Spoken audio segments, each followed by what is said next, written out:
गणनायकाय गणदैवताय गणाध्यक्षाय धीमहि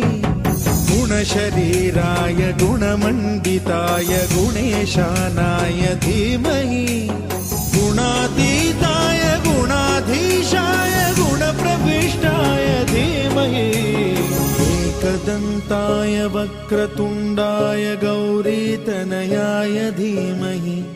गजेशानाय भालचन्द्राय श्रीगणेशाय धीमहि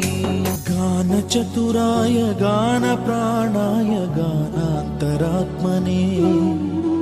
गानोत्सुकाय गानमत्ताय गानोत्सुकमनसे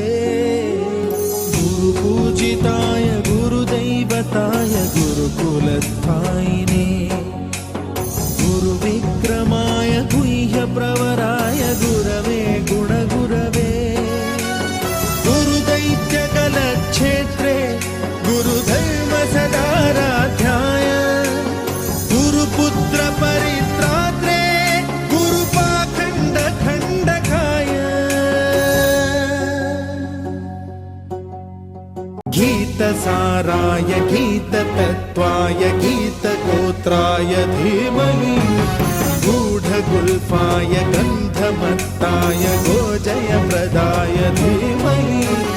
गुणातीताय गुणाधीशाय गुणप्रविष्टाय धीमहि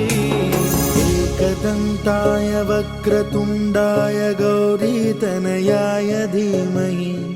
गजेशानाय भालचन्द्राय श्रीगणेशाय धीमहि